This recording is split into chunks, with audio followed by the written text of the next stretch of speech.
So, Star Trek Strange New Worlds Season 2 has been and gone, and I know I haven't covered the last few episodes. I might do the crossover one at some point, but let's just say that I pretend that the musical one doesn't exist. As always, I'm Al, this is the Geek in Review, and if you haven't guessed, I'm going to be talking about the finale of Strange New Worlds, and I know most people already know the spoilers and things like that, but if you haven't seen the episode, I'm going to do some non-spoiler stuff before I get into it, but let's get to it. So yeah, someone definitely watched the Alien trilogy when they were writing this finale. We also got a big name pop up, and I think it was in the finale for last season, it was only a matter of time before they showed up. And at least here they are, or here they were, I suppose. But apart from that, there's a big best of both worlds cliffhanger ending that really sets up at least where season 3 is probably going to pick up. I just hope that they don't do a time jump. But this felt like the first episode all season where the crew all worked together. Pike also acts like a captain for once this season, as he hasn't really been focused on too much, and I kind of wonder why that is. But anyway, before we get into the episode, just to say thanks for taking the time to choose to watch this video. If you haven't done it already, please subscribe to the channel, and if you make it all the way to the end, leave a like as well. But the Gorn, remember them from season 1? It was Lan's trauma episode last season, and they've kind of been mentioned all the way through season 2, but we haven't seen them. And this episode opens with a captain's log, but it's Captain Patel's whose ship is orbiting a colony that she explains looks like a normal town because they had no choice because of budget. And Pike gives Captain Patel a subspace booty call. Anyway, while they're mid-sextant, the signal drops as a Gorn ship shows up and a shuttle crashes onto the surface that's not from the. And for some reason as well, the only way that the colonists can sound the alarm on this planet is by a bell. I know that they mentioned that it's outside of the Federation, but for, the time period that this is set in, it does seem a little backwards. The Enterprise picks up the distress call, so we've got a final episode on our hands. Pike communicates with Starfleet and speaks to Admiral April, who explains there's been a build-up that could lead to a war with the Gorn. But as I mentioned, the catch is this colony isn't part of the Federation, so they aren't really at war with the new border that the Gorn set, and April warns Pike not to start one or cross the border, so you can kind of figure out where this is going to go. So Pike's on his way to save his girlfriend and has promised that his feelings won't compromise his decision making, but in this show, I mean, are you kidding me? Anyway, they arrive at the planet where they see the wreckage of Patel's ship.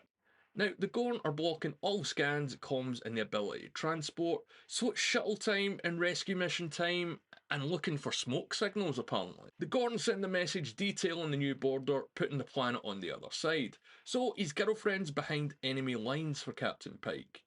And of course, he volunteers for a mission and asks if anyone else is going to come with him because he's breaking orders, and he takes Sam Kirk as well because why not? And this is where one of the issues that I have with this episode and how they treat the Gorn starts. They really have no hesitation in killing these creatures or species or race. They see them completely as the enemy and monsters, and yeah, that doesn't really ring true with Star Trek to me. I don't know how you feel about that, but there's bits later on in this episode where they kill Gorn children. They just refer to them as younglings, and you're like, yeah, they're killing kids. They're killing kids. So they're not exactly the mild-mannered old scientists that history paints them as. And I mentioned that a moment ago, but this seems to be the first time this season that all the crew are working together. The episode doesn't really focus on a single crew member that much. So they come up with a plan to float by using the debris from the wreckage of the ship in orbit, and they give us a Walking Dead zombie reference as well. And when they're on the way to the planet, they really made a big deal about Ortega's skill as a pilot, and I was pretty convinced that they were going to kill her off, but they chose not to. Spock scans the wreckage of the Cayuga, hoping to find Chapel, and you know what? I bet he will. On the surface, the Gorn have landed, so the crew are on the down low and need to take out the Gorn signal jammer. And this is where it gets very alien colonial marines vibes, because the noise that the sort of trackers are making are exactly like the motion trackers in the second Alien film. But before this, they do notice that the Gorn's behaviour has changed, so they're working together instead of competing. Detects a human signal, and yet they're definitely doing the alien thing again. And while they're looking for survivors on the surface, they find a Scottish Starfleet engineer. So we've got a new Montgomery Scott on our hands. And if you don't know and you can't tell, I'm Scottish myself, and I'm glad to hear, not see, well, I suppose see as well, a Scottish accent, because the actor that plays him is actually Scottish, and from what I can tell on IMDb and Twitter, is from the same town that I live in at the moment, but let's not focus on that. But one thing that's a little bit of an issue is Scotty is younger than he should be. I always got the impression that Scotty was about 8 to maybe 12 years older than Kirk, but here he looks at least 5, 6, maybe 7 years younger.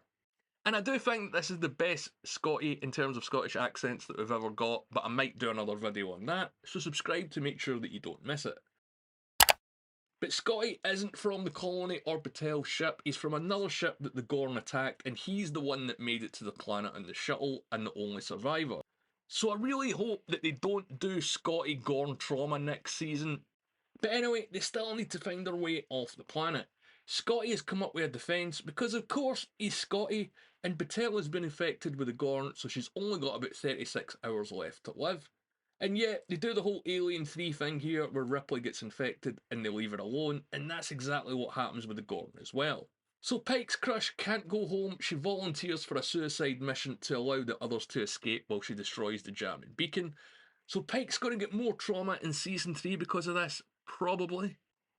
But back on the ship, Peli is up to something which is just showing up in the episode at random, and Uhura wants to help solve the jamming issue, and she's got a theory that doesn't get explained straight away.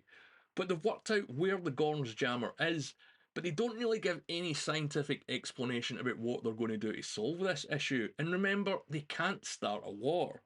So as they can't fire on it, they decide to launch the remains of the Cayuga saucer section at the planet to destroy the Gorn beacon, which is kind of smart, I guess. But the twist in this is they have to go to the ship to put the rockets on it to launch it at the planet. So Spock volunteers because, of course, he's going to find Chapel alive and well. And speaking of which, Chapel wakes up on the destroyed ship as the only survivor with an hour left of air, which is dramatic as it is convenient. She sees the Enterprise out the window, and I really did think, is she going to jump between the ships right there? But Chapel isn't the only one on board, she's just the only human. The Gorn have made it on board themselves, and they're definitely looking for something. We see a few scenes when they're on board the ship, and they seem to be accessing the computers or trying to remove something from it. But before they launch the rockets, Spock has to take care of the Gorn on board. And again, they're definitely going for the alien vibe here with the whole chucking her out into space. And I definitely thought at that point when Spock does confront the Gorn on the bridge, when Chapel showed up, she was going to say, "Get away from him, you bitch." I mean, like, I really felt that was going to happen. Seriously. And I'm not sure how you feel about the new Gorn look, but the spacesuit was definitely a cool addition, and it shows at least that someone in production is using their brain. I've mentioned a few alien references in this video, but launching the saucer section into the planet was very, very Star Trek Beyond. So Pike and some of the others make it back on board, and of course Pelia knows Scotty because they have to give her a little bit of something to do, and more Gorn ships have showed up, so the gang need to get out of there before they get their asses handed to them. But it turns out that the rest of the landing party, including Ortegas and Benga and La'an, have been transported by the Gorn before the Enterprise can get them, and a shooting battle starts, so I guess they've just forgotten about the whole not starting a war thing anyway. And it ends on the cliffhanger of what is Pike going to order them to do, retreat or go after the crew, and it's very, very best of both worlds. And as I said at the start of the video, I hope they pick up right where this episode left off and they don't do a time jump to like even a minute later, let alone a day or a couple of weeks. And that's kind of about it. It wasn't a bad episode, and I was convinced they were going to kill Ortegas, as I mentioned, because her and La'an are the only ones that aren't really immortal in this show. But with Scotty on board, we're closer than ever to the TOS crew. We've only got a few holdouts waiting to show up. And it really bothers me that this show can't escape the show that it's supposed to set up. It keeps bringing in names from TOS. They introduced Pelia this season and then Scotty. and it seems that she's just going to be a divide between the two. Strange New Worlds needs to keep a distance from TOS, but it doesn't seem to want to leave it alone, and I've got a bit of an issue with that if you can't tell. While I'll always be a lifelong Star Trek fan, I think I've realised that this flavour of Trek isn't particularly for me, and if I do any Strange New World reviews going forward, it's probably going to be several episodes at once, if not the entire season. It's not to say that I don't enjoy aspects of it, it's just the rest of it that I don't. It's so detached from the way that any other Star Trek is done apart from Discovery, and I just can't reconcile myself with that. But as always, I want to know what you guys think. I'm going to be posting a few more videos about Season 2 and some of the characters and plot points in it, so make sure you subscribe so you don't miss out, and if you've made it this far, as always, leave a like. But yeah, did you like the season? Did you like the finale? Did you like the new Scotty? Of course you did. And it's not to say that it's a bad show, me not liking it. I certainly don't hate it. I'm just a little bit disappointed in what it could do and what it's not doing. I really think it is capable of more in the hands of capable writers and producers, and the people that run Trek at the moment don't seem to have any history or real knowledge or grasp of what it's about, at least in my opinion. But as always, of course, it's up to you to make up your own mind, and my name's Al. Thanks for watching.